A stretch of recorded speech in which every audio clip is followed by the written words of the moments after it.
Well, hello and welcome to another live episode of My Counselor Online, where we talk with one of our clinicians about topics and issues that honestly we're all facing. My name is Matthew, and I'm so thrilled to be hosting today's episode. And I'm thrilled to have one of our clinicians here at My Counselor Online, Robbin Jackson. Robbin, how are you today? I am wonderful. Thank you so much for having me aboard today. I'm excited to talk today with you. Well, I'm excited that you're here, and our listening audience, our viewing audience, I know they're going to get a lot from what you have to say. But before we get into anything, before we get into your article, would you just introduce yourself to our audience and tell the viewers a little bit about yourself? Yeah, absolutely. Well, again, my name is Robbin Jackson, and I am one of the clinicians here at MCO. And I have been in this field for a little over 10 years now, and I absolutely love it. I started my humble beginnings, if you will, in education as well as social work. But then God just kind of called me into this line of work because I just really enjoy connecting with people and just helping them where they are. You know, a lot of people are stuck in their situations because of maybe some past experiences or trauma or even relationship issues.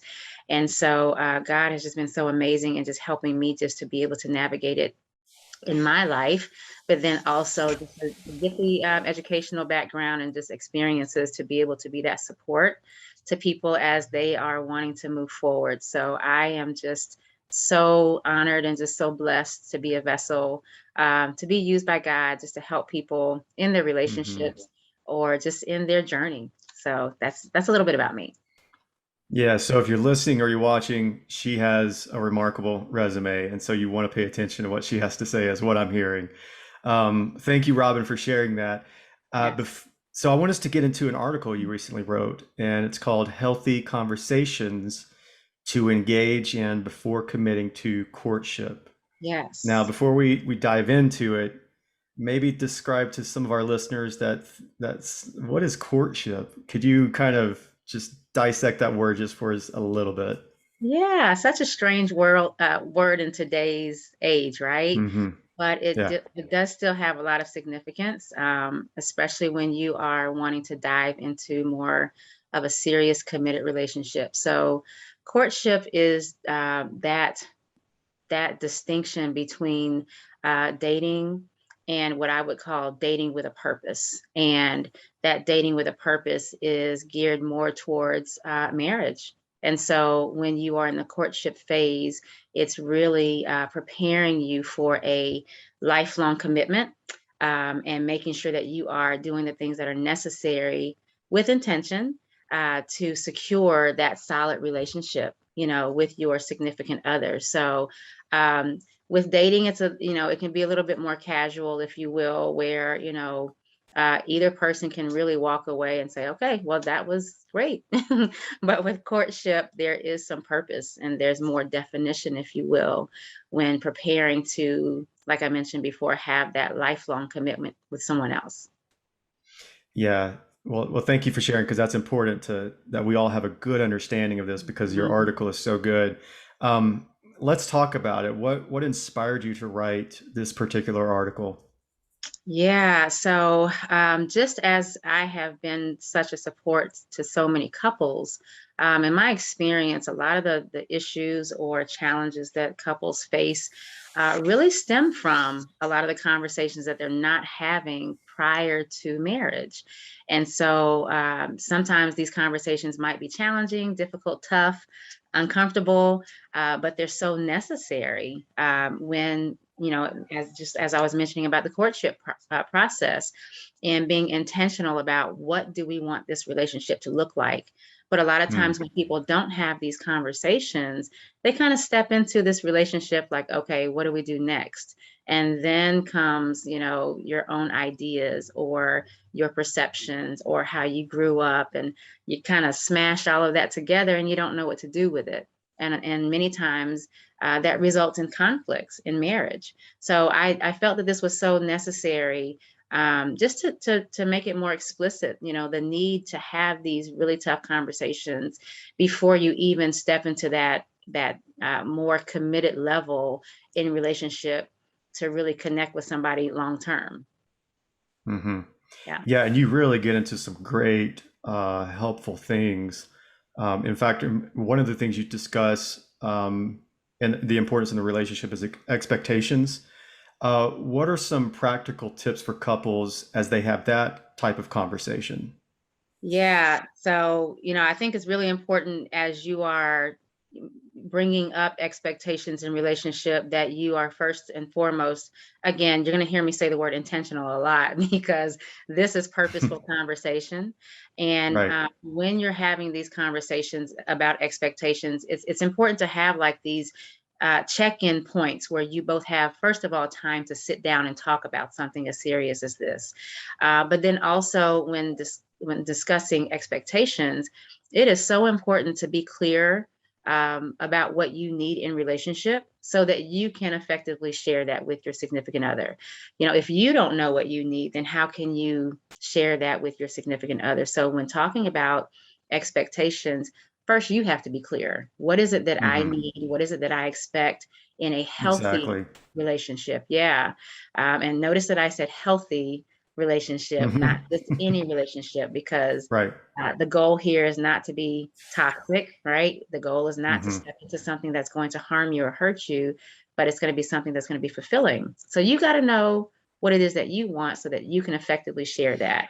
But then also, you have to be willing to listen to each other, and come in with an open heart, open mind, and then be able to determine, okay, so what will be our negotiables and non-negotiables in our relationship so that we can come up with a very tangible, workable plan, the expectations that need to be in that relationship so that both parties are happy, so that both of them are enjoying what they are stepping into. But then lastly, I encourage you to, embrace that no topic is taboo. Not really, especially when you're trying to lean into more serious conversations or serious expectations. Now, certain topics might be time sensitive, but they're not necessarily taboo. So, for instance, if you are dating someone, I'm just going to slide over to the dating world just for a second. But if you're dating someone, they don't necessarily need to know about all of your finances right away, or even maybe certain past experiences. That might not be the time for that. But as you Hmm. are getting more serious in relationship and you're finding, okay, I really want to spend, I see that this is a person that I want to spend the rest of my life with, then yeah, there may be certain things about, in your past, if you think it's going to hurt or harm you or that person in the relationship, or it could be a detriment, then yeah, there may be some time, some things to talk about at certain times to make sure that you guys are just laying it out on the table. So that kind of helps both of you to know, okay, knowing what I know, is this something that I can realistically do or realistically embrace in the relationship as I'm committing to this person? So those topics shouldn't be taboo. They really need to be put out on the table, maybe time sensitive, but definitely not taboo. Hmm. Man, that's so good. Um, so I've pastored, and I still pastor, and I've walked through, premarital counseling and things like Mm-hmm. this, and I've seen where we may be 2, 3 months before marriage, and none of these things have been discussed, Ah, yeah. and and so I sincerely appreciate the fact that this isn't something that should be discussed, a couple months before marriage, like this courtship time. This I appreciate you bringing this up. This is the time to be talking about this. Set Yeah. these expectations now because it's so important. Um, you also mentioned the importance of personality types. Mm-hmm. 3 types of potentially risky personality types. Yeah, Can you talk to us about those? absolutely. And the goal here is to make sure that you are attaching to someone in relationship in a healthy way. But it is Hmm. important to kind of notice, are there some potential red flags that need to be noticed when you are connecting with a person. Do your personalities match? But a lot of times there may be some previous, attachment challenges that a person has been Hmm. through that they're maybe bringing into the current relationship. So one of those attachment types, or personality types that I wanted to bring up is called the abandoner. And this is someone who is not necessarily able to enter into the close, intimate relationships, maybe because of their own traumas or their own Mm. fears. So they will only go so far into the relationship, and then they may even kind of back out, Mm. or they won't commit to certain things because of their fears, because they're a bit afraid to go that deep into relationship. So that's something to definitely address if you feel that that person is abandoning their commitment level in the relationship. There might be some past hurt, some past trauma that they still are carrying with them. Another personality type is the critic. And this person is someone that might lack a bit of empathy when, embracing the other person in the relationship. They're very critical. They don't offer a lot of grace or room for growth. Mm. They expect perfection in a relationship, and so they're not, making space for, like I said, that growth. Um, Hmm. Even the compassion that needs to go into a relationship so that couples can grow together, so they can know one another better, flaws and all. God loves us, flaws and all, and so that's kind of what we want to feel in healthy Hmm. relationships as well. But when that critic is not allowing for that space, that grace to enter into a relationship, you may want to be a little careful of that dynamic as well. And then the last one is the irresponsible personality type. This is someone who really is not taking a lot of care about themselves, nor the other person in the relationship, or the relationship Hmm. for that matter. A lot of things become, they neglect a lot of things in the relationship. Hmm. That might be their commitments, their responsibilities. They're not really thinking about the consequences for their actions. They're just kind of like living life and just expecting you to Mm. be on board, not really thinking about how this is affecting the other person in the relationship, or just the health of the relationship, in general.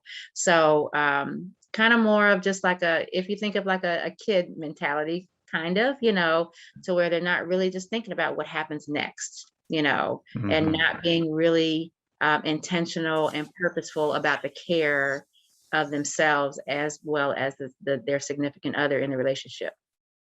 So those are three to really be careful of if you notice those in your relationship. Yeah, if you're listening or watching right now, would be a great time to share this because this is some good wisdom. Maybe you Hmm. know somebody who is in the courtship phase, or maybe you're about to step into that. Man, this is wisdom speaking right here. Trust me. And thank you so much, Robin. Thank Um, so let's kind of think about this. What's a final piece of advice that you would give to people who are watching or listening? Maybe they know someone in this phase, or maybe they themselves are walking in this phase. Yeah. So what I would say is, just don't be afraid to talk. Hmm. Conversation, communication is so important in any relationship. That's how we communicate. We have to talk with one another. We have to know, we can't know what the other person is thinking or feeling if we don't say anything. They can't know what we're feeling or thinking if we don't say anything. So you gotta be able to talk about it. And that really allows you that opportunity to know what's behind the scenes of that person. Hmm. It takes you beyond the surface of what you may see on a daily basis. It kind of allows you to go a little deeper about, their thoughts, their feelings, their upbringing, their, past hurts or previous relationships, how they handle conflict, so it just kind of opens up another dynamic in the relationship. So don't be afraid to talk. Um, Another thing I would, advise you, if I could just encourage you, is just think about these tough conversations. Would you rather have these tough conversations premarital or postmarital. Hmm. Because premarital, it gives you that opportunity to say, okay, is this something that I feel that we can work on, grow from, develop, so that we can be that cohesive unit as a marital couple, and that those issues won't come into our marriage? Or by not talking about it, are you willing to deal with the baggage and the heaviness that can come as a result of that? Because, the Hmm. ultimate goal when getting married is to stay together, right? That's what our goal is. But if you come into marriage and you have these heavy, unresolved traits or behaviors or challenges, that just makes the marriage that much heavier and less Hmm. enjoyable. So we got to talk about it, and we got to talk about the tough conversations, the difficult or not comfortable conversations now. Right. Yeah. I appreciate that, because if God wanted us to be mind readers, he would have created us like that. Absolutely. That He would be gave the you a easier mouth way, and ears. right? Oh, Yeah. it sure would. Yeah, But he gave you a mouth and ears for a reason, and absolutely. that's our means of communicating. Absolutely. Man, again, I just want to encourage everyone listening or watching, go check out her article. It'll be in the show notes below, and once this video is available to share it with your friends, because this has been truly helpful.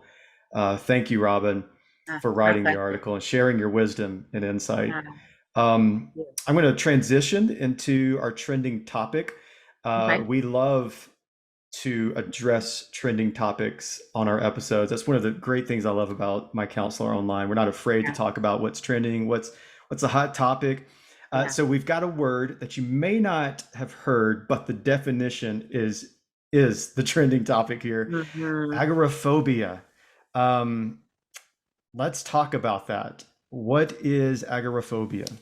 Yes. So that is an extreme or an irrational fear of basically going into crowded places, maybe even leaving your own home, um, or being in places where it's like hard to get away from or difficult to escape. So it's the Mm, fear of just kind of being out in that open, and not being in a safe space.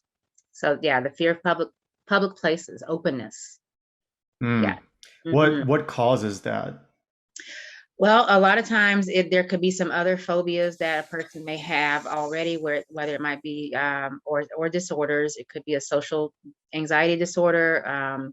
There could also be just some other fears that that person might have. Um, the claustrophobia is another one, where that's fear of enclosed spaces. Hmm. Um, or sometimes depression may kind of contribute to that as well. Sometimes when people have maybe a history of physical or sexual abuse, that may cause some fears about safety in spaces, and then sometimes if people have a substance abuse problem, there may be some connections with that as well. And then sometimes there's also, worth looking into if there is a family history of that as well. So some of that, we're talking about nature nurture.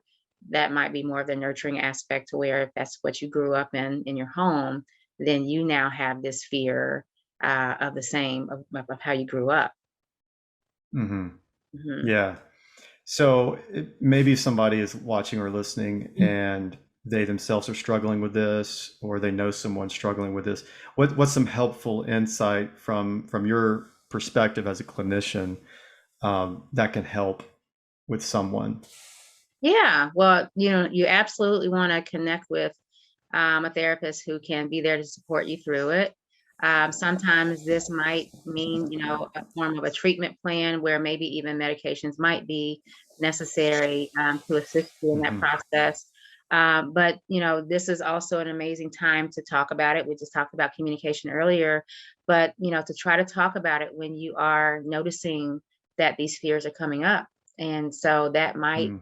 um, entail some calming skills. Maybe it's relaxation, journaling, like I mentioned, talking it through, talk therapy, but then also making sure that you're taking care of yourself, getting plenty of rest, having Hmm. support systems around you that might, maybe joining a support group where you can get that type of support as well, so that you are in a space where you're not in it by yourself. And that's so key, is to know that you're not alone as you Hmm. are journeying through this process.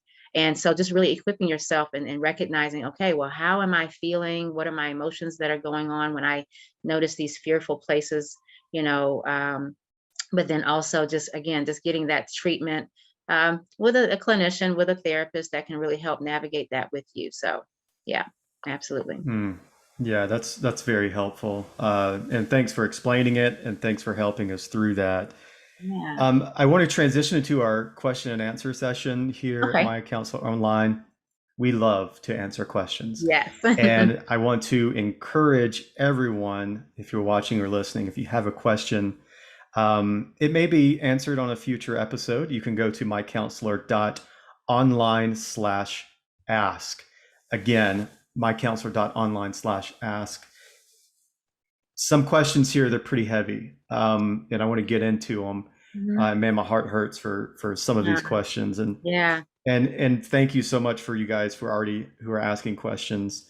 I Mhm. want to get into this first question with you. Um, it says, "How can I support my friend walking through infertility when that has never been a struggle that I have faced personally?" Hmm. Wow, such a great question. First of Yeah, all, for that person, what a great friend you are, wanting to yeah, be there to support that person, And, sometimes we do come up against challenges that maybe our loved ones or our friends are going through, that, yeah, that we've never been through before. But it's not necessarily, the experience. It's being there, you being hmm, there for that person just as a genuine friend, to be there to listen with them, and maybe even asking them, hey, what do you need from me? Because if hmm, you're right, if you haven't gone through it, you might not know everything that that person needs. And it's okay to ask them, what do you need from me right now? How can I help you? Because that gives clarity for that other person of like, okay, yeah, this is what I need from you right now, or this is what I don't need from you right now. So many times in our spirit of helping, we think that we know what people need, hmm, and in fact, that might be the exact opposite. So in this case, again, being the great friend that you are, the person that wrote this question, just really being there for them, listening to them, to their needs, and ask the question, hey, how can I be there for you? Maybe even being that support for them if they do need other resources or support, maybe being that advocate for them, in those moments where they feel a little weaker. This is where you can step in and be strong with them and make that phone call, or help them to set that appointment, or whatever support they may need, to maybe step in and be that support for them in that way. Yeah. hmm. Yeah, that's good and helpful. Yeah. Yeah. Our next question is, what advice would you give to a woman who wants to be married, but doesn't have any mature, godly men in their life that seems interested? Oh, wow. Yeah. Mm, Okay. So I'm hearing that this woman wants, she's ready for a marriage or for a committed relationship, I'm hearing, but doesn't have any prospects, any godly prospects around her. Okay. So, this is such a, I think, a common thought, feeling mhm, for a lot of single women. They're like, okay, where are the good men at? So this is where, as single women are in that space of waiting, searching. I think the important thing here to really embrace is using that time to just learn and grow for yourself, you know, mhm, really embracing just that space. Who am I? What is it that I need? And when I do meet this person, and just knowing who you are. Again, it kind of goes back even to my article discussion, mhm, knowing what your expectations will look like when you do meet this person. So don't look at that space as a woe is me type of space, but embrace it as a time to grow and a time to really learn about you, so that when that person does come into your space, you know you, and you're able to communicate that with that person. And another helpful tip that might be advantageous is to get connected to singles groups that support. this, support you in your purpose of dating, that same mindset. Now, I'm not necessarily talking about dating apps. I have different views about that, but when it comes to just, whether it's a single group at your church or a community group, even a group of friends where you guys get together and you have conversations that link you, conversations of interest of, how does godly dating, how do we want godly dating to look? What are your feelings when you feel alone? What is that like for you? Again, Mm. just being connected to one another really helps in that process to make that alone space not feel lonely. And that is so key, because there's a big difference between being alone and lonely. So much can be accomplished when you are confident in your alone time. Mm. So embracing yourself with like-minded people who are there to support you in your growing process, and staying connected so that you can continue to get advice or encouragement while you're waiting. Yeah. Yeah, that's so good. I heard so many good things in that, going back to your article, expectations, Mhm. taking that time to, who am I? What's my identity? What am I looking for? Yes. A lot of times that waiting process, it doesn't have to be, it's not a denial, maybe Right. it's just God asking you, or you just asking those questions, Yeah. who am I? What am I looking for? I Yeah. mean, I felt like you were preaching, because that was good. If I had a notepad, I'm gonna have to go back Ah, and write some of that stuff down. I'll pass my notes on to you. Yes, please. Yes, please. Robin, this has been so helpful. Ah, Thank you so much for your time today and for your absolutely. wisdom. Yes. Um, Man, I can think of just so many young couples and couples who are going through this phase, Yeah. that need to hear what you have to say, and so it's going to be shared a lot. Ah, Um, Thank you guys for watching or listening, and again, thank you, Robin, for being on the show today. absolutely. Thank you for having me. Yeah. Again, if you have questions and you'd like to submit them, bring them on. You can go to MyCounselor.Online/ask, and they'll be answered in future episodes. And we will not reveal who is asking the question, of course. So, um, whatever kind of topic it is, whatever kind of question it is, we welcome it. And you can go again to MyCounselor.Online/ask. And I also want to make sure that you guys stay up to date with all of our helpful and encouraging content. I love that My Counselor Online is not afraid to talk about the topics of our day. And so you can catch up with a lot of that stuff, and you can subscribe to our channels. You can go to Facebook and Instagram. Our handle is Love My Counselor. Again, Facebook and Instagram is Love My Counselor. We're also on YouTube. I want to encourage you to like our pages, subscribe to our page, and you can find us at My Counselor Online Christian Counseling. Again, it's a long handle, but it's My Counselor Online Christian Counseling. Guys, thanks so much for listening and watching to today's episode. We'll see you again next week for another episode of My Counselor Live.